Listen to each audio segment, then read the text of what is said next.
Good evening friends and welcome to GLCIS के online platform में आपका फिर से स्वागत है।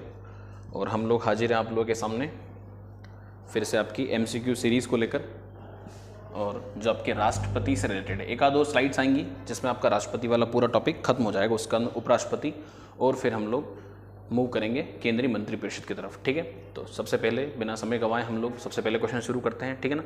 संविधान के अनुसार निम्नलिखित में से क्या शब्दशः भारत के राष्ट्रपति की शक्ति नहीं है? ठीक है ना।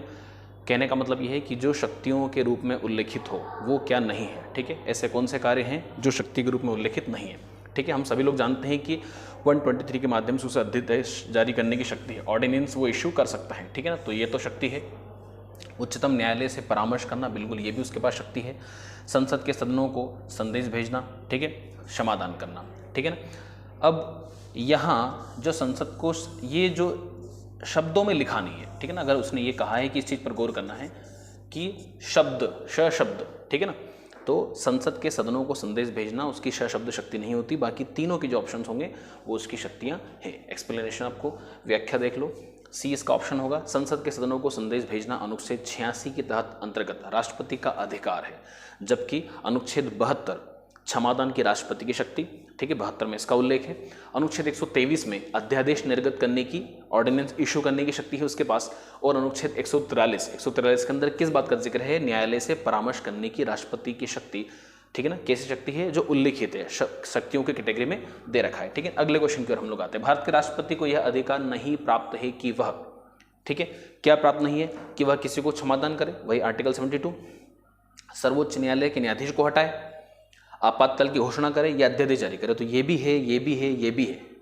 लेकिन क्या वो अकेला राष्ट्रपति को हटा सकता है? बिल्कुल नहीं हटा सकता, क्योंकि हमारे देश के अंदर के जो राष्ट्रपति है, मंत्रिपरिषद हमारे देश के अंदर वास्तविक प्रधान होती है। ठीक है, और इसे आर्टिकल 74 के तहत बाध्यकारी रूप से उसके निर्णयों को, आदेशों को मानना पड़ता है। ठीक है, तो वो बी ऑप्शन इसका सही होगा, उसे वो नहीं हटा सकता। ठीक है ना, किसे? सुप्रीम कोर्ट के जजेस को वो नहीं हटा सकता। अनुच्छेद 124 के खंड 4, ठीक है ना, जिसके अंदर सबसे पहले ये क्राइटेरिया होगा कि किसी जज को, सुप्रीम कोर्ट के जज को हटाने का आधार क्या होगा। तो सबसे पहले तो ये कि भाई कोई भी व्यक्ति जो होगा सर्वोच्च न्यायालय के किसी न्यायाधीश को उसके पद से तभी हटाया जा सकता है जब तक कि साबित कदाचार या असमर्थता के आधार पर हटाए जाने के लिए संसद के प्रत्येक सदन द्वारा अपनी कुल सदस्य संख्या के बहुमत तथा उपस्थित और मत देने वाले सदस्यों के कम से कम 2/3, ठीक है ना।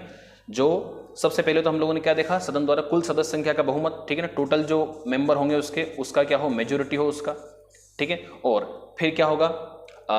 अपने कुल सदस्य संख्या के बहुमत तथा उपस्थित और मतदान करने वाले जो लोग प्रेजेंट और वोटिंग कर रहे हैं उन लोगों का कितना होना चाहिए? आप प्रेजेंट एंड वोटिंग वालों का 2/3, ठीक है, बहुमत द्वारा समर्थित समावेदन राष्ट्रपति के समक्ष उसी सत्र में रखे जाने पर राष्ट्रपति उसे हटाने का आदेश, ठीक है, नहीं दे दिया गया। ठीक है ना। तो कहने का मतलब ये कि इतने सारे लोग मिलकर, संसद के दोनों सदनों के लोग मिलकर ये सब करेंगे, ठीक है ना। बाकी राष्ट्रपति अपनी स्वयं की मर्जी से उसे नहीं हटा सकता। ठीक है ना। चलो आगे बढ़ते हैं हम लोग अगले क्वेश्चन की ओर। राष्ट्रपति की क्षमा आदि की शक्ति एक है, ठीक है ना, किसी व्यक्ति को क्षमा करना। क्षमा कौन करता है? जिसके पास दंड देने की शक्ति हो। जिसके पास दंड देने की शक्ति हो वो क्या होता है? वो न्यायपालिका हो सकती है, न्याय, या फिर कोई व्यक्ति ऐसे पद पर आश्रित हो सकता है। ठीक है ना। तो सबसे हम लोग क्या देखेंगे कि जो क्षमादान शब्द है इससे गौर करेंगे हम लोग कि कैसी शक्ति है किसी व्यक्ति को क्षमा करना, ऐसी उसकी न्यायिक शक्तियाँ होंगी, ठीक है ना, उसकी जुडिशियल पावर होंगी, ठीक है ना। तो बी उसका करेक्ट ऑप्शन होगा। और वो किसके अंदर जिक्र है? आर्टिकल 72 के अंदर उसका जिक्र है, राष्ट्रपति को क्षमा आदि की तथा कुछ मामलों में दंडादेश के निलंबन, मतलब कैसा, सस्पेंड ही कर दिया, ठीक है ना, परिहार, ठीक है ना, उसकी प्रकृति में थोड़ा सा बदलाव कर दिया, लघुकरण या थोड़ा न्यून कर दिया, सजा को कम कर दिया, ठीक है ना, रहेगा वही लेकिन सजा कम कर दी, 14 से 10 साल कर दी, 10 से 6 साल कर दी। ठीक है, चलो आगे बढ़ते हैं हम लोग। भारतीय संविधान के अनुसार भारत के राष्ट्रपति का कर्तव्य यह होगा, ठीक है, क्वेश्चन नंबर आपका चौथा, यह होगा कि वह किसको, जो भी इनकी जो रिपोर्ट्स वगैरह होंगी, प्रतिवेदन होगा, कौन कौन सा विभाग ऐसा रहेंगे जिनके प्रतिवेदन को या रिपोर्ट्स को अपने पास मंगवा सकेगा, ठीक है ना, तो संसद के पटल पर रखवाएंगे, ठीक है ना। तो फोर्थ क्वेश्चन हम लोग देखते हैं। फोर्थ क्वेश्चन क्या क्या है उसके अंदर? संघ वित्त आयोग की सिफारिशों को, ठीक है। फिर हम लोग देखते हैं लोक लेखा समिति के प्रतिवेदनों को, ठीक है, नियंत्रक CAG को, अनुसूचित जाति, ठीक है ना, इनको भी देगा, इनको भी देगा, ठीक है ना।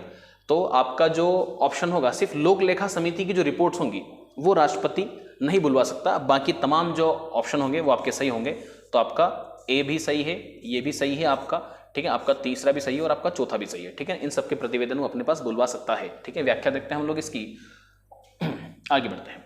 संघ वित्त आयोग राष्ट्रीय अनुसूचित जाति आयोग की स्थापना और नियंत्रक एवं महालेखा परीक्षक की नियुक्ति राष्ट्रपति द्वारा की जाती है, जबकि लोक लेखा समिति की स्थापना लोकसभा और राज्यसभा के सदस्यों को मिलाकर की जाती है।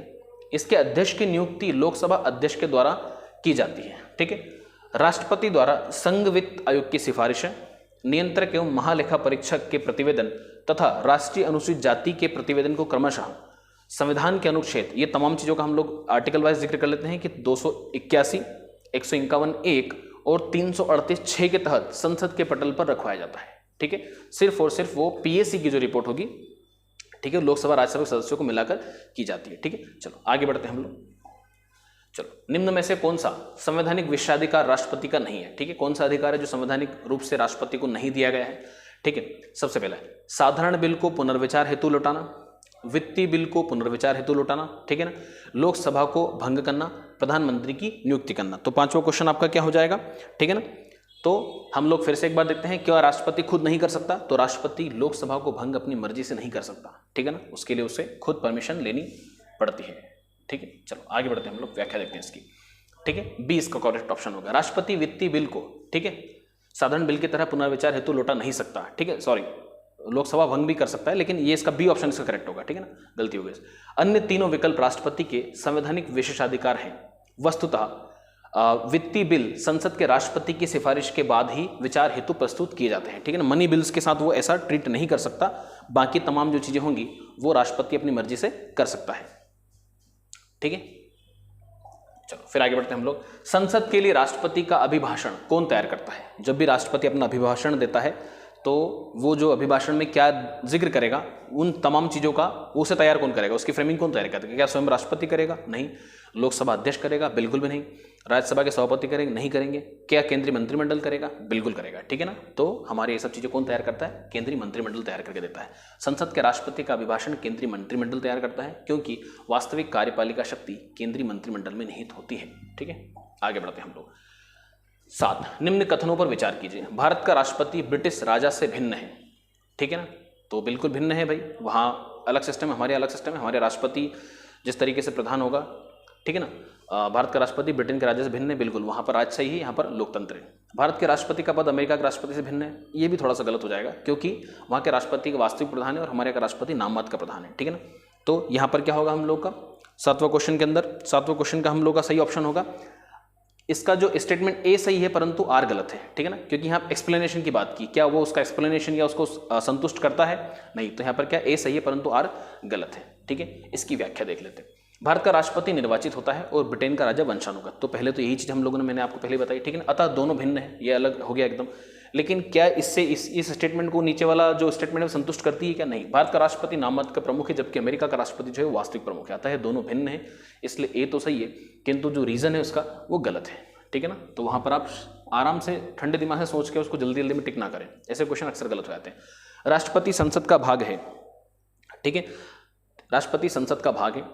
संसद के दोनों सदनों द्वारा पारित विधेयक बिना राष्ट्रपति की स्वीकृति कानून नहीं बन सकता। ठीक है ना, तो हम लोगों ने अक्सर ऐसा देखते हैं कि राष्ट्रपति संसद का भाग है, ना तो लोकसभा का सदस्य होता है ना राज्यसभा का, किंतु इन दोनों के माध्यम से जब भी कोई फाइनल स्वीकृति के बाद में अगर कोई चीज़ अधिनियम बनती है, कानून बनता है, तो राष्ट्रपति की स्वीकृति, इसलिए उसे एक वो अमूल्य हिस्सा होता है। ठीक है ना, या फिर उसका एक इंटीग्रेटेड पार्ट होता है, वो दोनों का सदस्य ना होकर भी।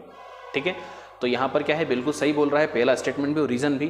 तो ऐसे में हमेशा ए ऑप्शन सही होता है, तो ए और आर दोनों सही है, तथा आर जो है सेकंड स्टेटमेंट जो है ए का सही स्पष्टीकरण है। आगे बढ़ते हैं।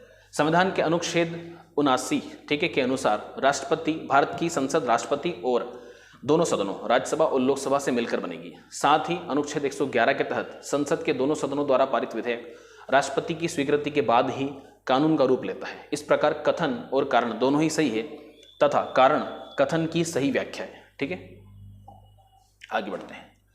9वां क्वेश्चन, नीचे 2 वक्तव्य दिए गए हैं। ठीक है ना, रक्षा बलों का सर्वोच्च कमांडर राष्ट्रपति में नहीं थे, राष्ट्रपति में नहीं थे। ठीक है ना, सुप्रीम कमांडर कौन है? राष्ट्रपति होगा।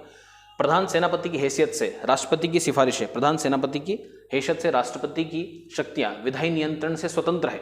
ठीक है, क्या ऐसा है क्या? ठीक है ना, तो पहला तो सही है कि वो सुप्रीम कमांडर है, बट स्टेटमेंट गलत है। तब ऐसे में ना पहला सही होता है ना दूसरा, हमेशा याद रखना तीसरा वाला सही होता है, ठीक है ना।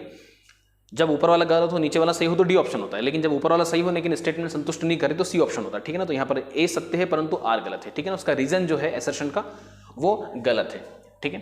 देख लो, संविधान के अनुच्छेद 53(2) के अधीन संघ के रक्षा बलों का सर्वोच्च सुप्रीम कमांडर राष्ट्रपति में निहित है, परंतु उसका प्रयोग विधि द्वारा विनियमित होने की बात की गई है, ठीक है ना। बिल्कुल वो कंट्रोल्ड है। इस प्रकार प्रश्नगत कथन तो सही है परंतु कारण गलत है, अतः अभिष्ट उत्तर विकल्प सी सही होगा, ठीक है ना। C would be the correct answer, ठीक है ना। स्वतंत्र भारत के प्रथम राष्ट्रपति थे, ठीक है, किस राज्य से थे? ऐसे क्वेश्चंस अक्सर अब एमपीपीएससी पूछने पे आतुर हो रहा है, ठीक है ना। तो इन चीज़ों का विशेष ध्यान रखें, जरूर पढ़ें। आप राष्ट्रपति के बारे में पढ़ें, प्रधानमंत्री के बारे में पढ़ें, ठीक है ना। और सीजीआई के बारे में जरूर पढ़ें, मुख्यमंत्री के बारे में पढ़ें, मध्य प्रदेश के राज्यपालों के बारे में पढ़ें, विधानसभा अध्यक्षों के बारे में पढ़ें। इससे आपको वाकई बहुत फायदा होने वाला, ठीक है। तो बिहार से थे पहले राष्ट्रपति हम लोग के, ठीक है ना। देख दो, स्वतंत्र भारत के प्रथम राष्ट्रपति डॉक्टर राजेंद्र प्रसाद थे, ठीक है। वह संविधान सभा के अध्यक्ष भी थे। डॉक्टर राजेंद्र प्रसाद जो थे उनका संबंध बिहार राज्य से था, ठीक है। आगे बढ़ते हैं हम लोग। 2 अवधि के लिए भारत के राष्ट्रपति कौन चुने गए, ठीक है ना। तो हम सभी लोग जानते हैं कि सबसे ज्यादा बार अगर इनमें से कोई चुना गया तो राधाकृष्णन साहब हैं, ठीक है ना, ठीक है। डॉक्टर राजेंद्र प्रसाद ने, ठीक है ना। डॉक्टर राजेंद्र प्रसाद लगातार 3 अवधि तक के लिए राष्ट्रपति बने, 1950 से 52 तक, फिर 52 से 57 तक तथा 57 से 62 तक भारत के राष्ट्रपति रहे, ठीक है ना। निम्न में से 26 जनवरी 1950 को वे संविधान के अध्यक्ष होने के कारण भारत के राष्ट्रपति बने थे तथा 52 एवं 57 में वे क्रमशः प्रथम व द्वितीय राष्ट्रपति चुनाव में राष्ट्रपति निर्वाचित हुए। तो राजेंद्र प्रसाद इसका सही ऑप्शन होगा, राधाकृष्णन नहीं, ठीक है ना। चलो आगे बढ़ते हैं।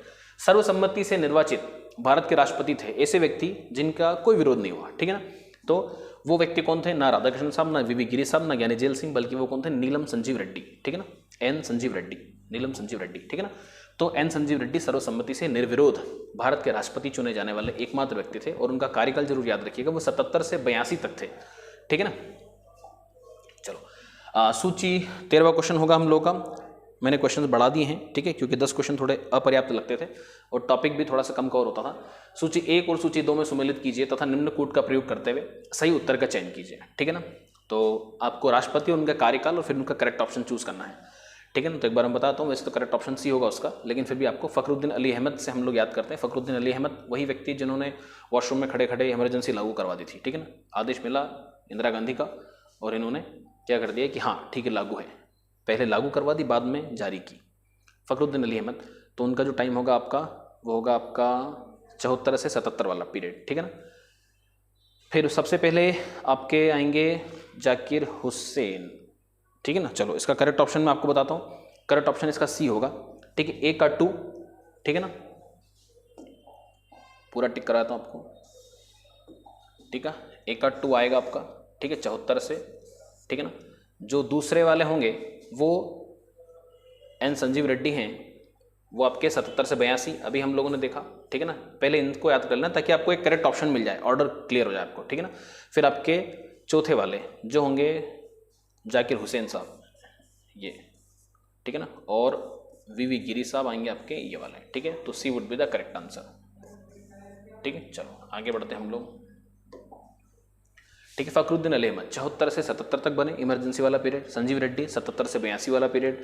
जाकिर हुसैन 67 से 69 वाला पीरियड, मतलब इनके पहले, ठीक है, दोनों के। वीवी गिरी 69 से 7 इनके बाद, ठीक है ना। यह है इनका क्रम, याद रखिएगा आप लोग। निम्न में से कौन राष्ट्रपति होने से पूर्व भारत के उपराष्ट्रपति के पद पर आसीन नहीं रहा? ऐसा प्रश्न बराबर पूछा सकता है क्योंकि कई सारे राष्ट्रपति उपराष्ट्रपति भी रहे, ठीक है ना। तो वो कौन व्यक्ति होंगे जो ऐसा नहीं रहे, ठीक है। 14 का सही उत्तर क्या होगा आपका? जाकिर हुसैन साहब, ठीक है ना, बिल्कुल। जाकिर हुसैन जो होंगे वो आपके कभी भी उपराष्ट्रपति नहीं रहे। दिए गए विकल्पों में से नीलम संजीव रेड्डी ही ऐसे राष्ट्रपति हैं जो उपराष्ट्रपति पर आसीन रहे, ठीक है ना। एक सेकेंड, आप लोग का बी ऑप्शन ही ऑप्शन नहीं, बी सही होगा, नीलम संजीव रेड्डी रहेंगे, ठीक है ना। जो क्या रहे, उपराष्ट्रपति पद पर आसीन नहीं रहे, राष्ट्रपति तो रहे लेकिन उपराष्ट्रपति कभी नहीं रहे, ठीक है ना। ये चीजें मिस्टेक्स हो जाती हैं, ठीक है ना। निम्नलिखित भारत के राष्ट्रपति में से कौन दार्शनिक राजा अथवा दार्शनिक शासक के रूप में जाना जाता है? कौन से व्यक्ति को ये दो एक पदवी के नाम से जाना जाता है, ठीक है ना। तो वो आपके कौन से रहेंगे भाई? सबसे इंटेलेक्चुअल जो व्यक्ति इन लोगों में से हैं तो वो डॉक्टर राधाकृष्णन है, ठीक है। और इसी कारण उनको ये दो पदवी दी गई। भारत के दूसरे राष्ट्रपति थे, राजेंद्र प्रसाद के बाद में बने। 13 मई 62 से 13 मई 67 डॉक्टर सर्वपल्ली राधाकृष्णन को दार्शनिक राजा अथवा दार्शनिक शासक के रूप में जाना जाता है। ठीक है, ये आपके 15 क्वेश्चंस MCQ सीरीज खत्म हुई। राष्ट्रपति का एक आध और वीडियो बनाएगा, बाकी राष्ट्रपति आपका लगभग खत्म होने वाला है। ठीक है, थैंक यू।